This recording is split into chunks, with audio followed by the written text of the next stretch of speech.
A few days ago, a young lady went viral. She was on her way to Tokyo, Japan, and she happened to be there online when she saw another situation going on with some other Black American ladies. And this is what happened. With the plane, they became so disrespectful.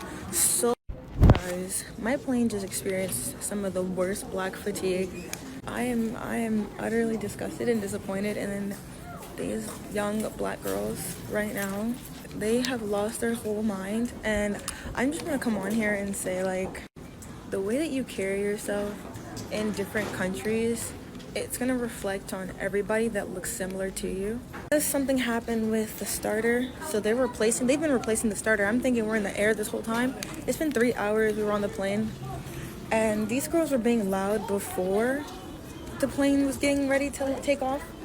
But when there was an issue with the plane, they became so disrespectful, so loud, so ghetto, and them through the medicine, the sleeping pills.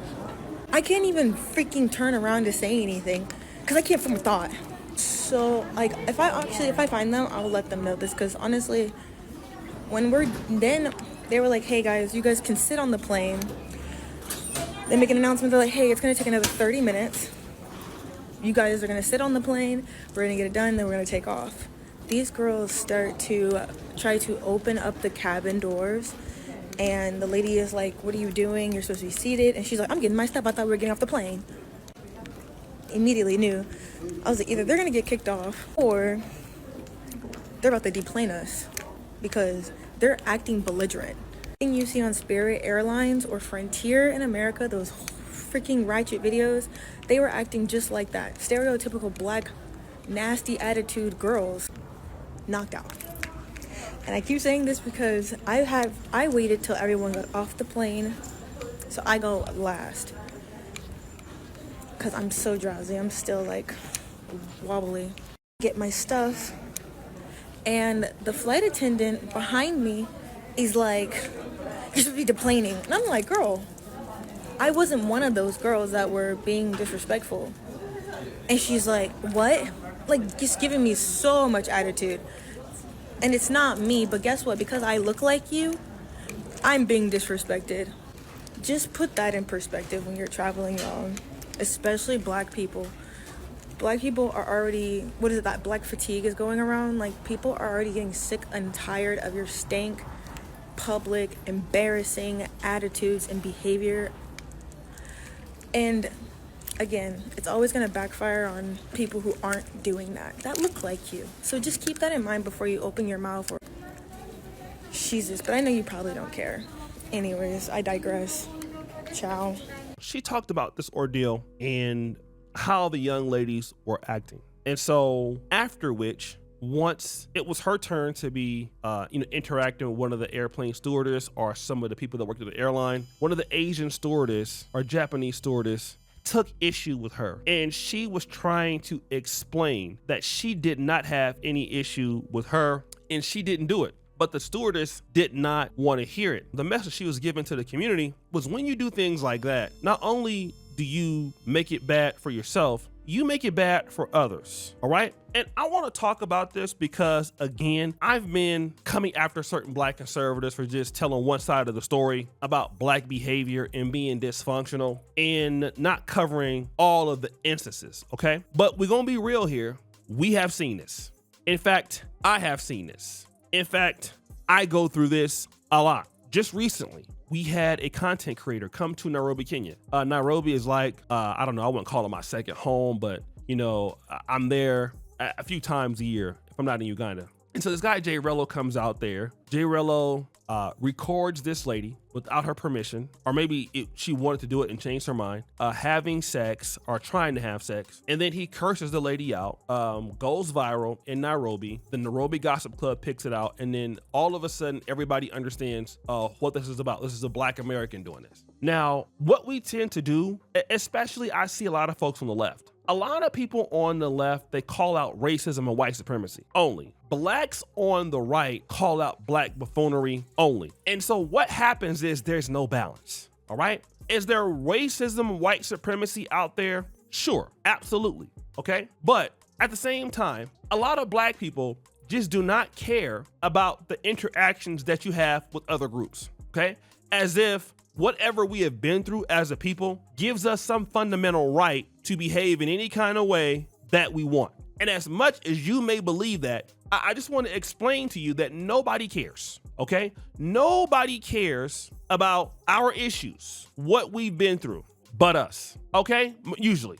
Some people are sympathetic, but many are not. So when you are, going towards somebody, talking to somebody about certain things, what they're gonna do is they're gonna look at it and say, well, this person is just like we thought they were. And so when they come in contact with you again, they're not gonna base things like, oh, well, not all of them are like that. They're not gonna say that. It would be great if somebody were to say that, but they don't. Nobody says that they're not all like that. Yes, they are like that, all right? That's what happens. And so when you do that, you don't understand the situation you're putting yourself in, okay?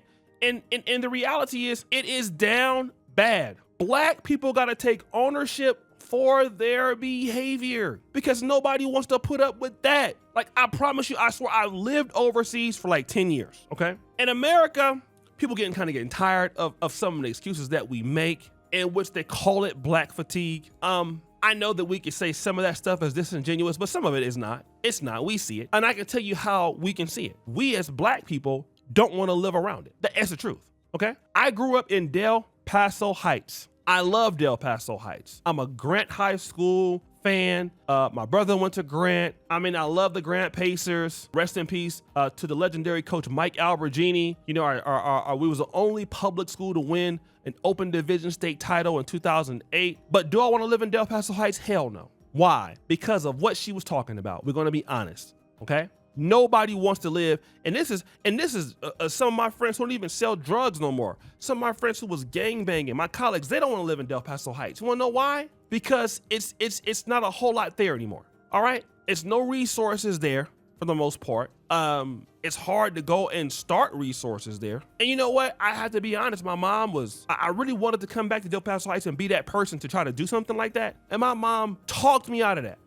And that's kind of one of my life's regrets. But she talked me out of that. You don't deserve to go over there. No, we got to get out of here. And so we did. Now I know now that if you want to see things change, you got to meet them where they're at, right? You got to be there. But a lot of folks don't want to be there because people got their own kids. Nobody feel like dying for the community, sacrificing for the community. You had this situation where you had a community leader that was killed in San Francisco. This particular person was telling a guy, can you please stop doing drugs outside of the community center? That person pulled up a gun and shot this guy, all right? And a lot of people, even blacks themselves, they get tired of black people making excuses for dysfunctional behavior. Typically, this comes from black Democrats. And so when black people start to hear somebody like, let's say, Kenneth Owens, Brandon Tatum, start to hold blacks accountable and not with that legendary victim mindset, they just become black conservatives and they just start hating the black community because they're tired of just no accountability, low trust, dusty ass effort. And this is what we do see. This is what happens. We got to be honest. And other groups don't want to deal with you like this. They just don't. No group wants to deal with that, especially coming into another country. I don't care if that country is an African country. You have a little bit of leeway, maybe Africa, because you're in the diaspora, but Poland, try it. China, forget about it. Some of these Muslim countries, Dubai, immediately you're gonna learn. Okay, that little behavior that y'all think that white folks is dealing with, nobody's gonna deal with that. Nobody deal with that. Nobody want to deal with that at all. It doesn't work, okay? It just doesn't. It doesn't work. It has never worked, period. And if you don't want somebody to look at you like you crazy, then stop doing silly ass things like that. It just isn't going to work at all, ever. Stop, please. It is what it is, okay? Now I know it'll be more balanced, but yeah, the buffoonery gotta stop. And it's a personal choice. When y'all see this behavior and then y'all let me just tell you like this, like some of the kids in the black community, I'm gonna tell you the one reason why I really want to get out of Del Paso Heights. In the 80s and 90s, it was easy for, rest in peace, Miss Clara Haynes. She was, she lived on Belden Street and my grandmother lived not so far from there. Miss Clara Haynes could call my grandmother and say, your grandson came in my yard and did something, and then by the time I get there, my ass is whooped. Nowadays, the kids that are acting like this, you can't tell them nothing. And your son is, don't talk to my son, don't talk to my kid. Who do you think you are? Okay, that's the one thing I like about Africa. Somebody kid out of line, anybody can almost get them. Not everybody, but most people can get them. Okay. Kids are respectful towards adults. I can walk down the street. Shout out to Brother Afro Think Tank. I want to mention this. He said in Nigeria, he's a Black American from the DC. He can walk down the street. And amongst walking down the street in Washington, DC, he feels that he needs to cross the street because he don't know what's gonna happen to him. But in Nigeria, you see 14-year-olds, hello sir, how are you, sir? Same thing here in Uganda, And just a culture of accountability that we used to have, and we don't have that no more. And so what happens is now the problems in the Black community that we used to just have, it's seeping out into now white folks are starting to get it. And that attitude is going towards white people. We getting emboldened now. We used to just do our stuff in the Black community. When we get around other groups, we would start at least pretending like we wasn't like that. Now we just letting the whole world know. Like we doing it, and what? What you gonna do about it? Okay? And then overseas, it don't work. Nobody want to deal with you. People think that you're silly. People think that your community is bad. And then everybody in your community act like you. All right? So you damage the reputation for somebody before they even get there. The same thing here in Uganda. There was a situation one time. There was a guy that owed some money. It's like $1,000. He was in our community, never paid it. I had to keep the name good in the community. So guess who had to end up paying it? Me. I ended up paying it because he wasn't gonna pay it, but also I'm the person that introduced the guy to him. So I had to pay it so we didn't look bad as a group of Black Americans. Because I didn't want somebody to come out and start saying, you see these guys, they're here, they're not paying. And I'm gonna tell you why. You have less room for error when you're dealing outside your own group. You can't make as many mistakes. When you in Africa, when you in Europe, when you in some Dominican Republic, you're a foreigner. You can't make mistakes. If anything, you there to spend money and bring resources and jobs and opportunities. Now, you gotta still prove yourself, but you're not there to cause no problems. They're not gonna put up with you. You're not from there. So take this into consideration. So guys, what do you think? It's your boy, Shady Jackson, back at it again with another episode of The Celebrity Junk. Appreciate you for all that you do. Subscribe to the bell. We out.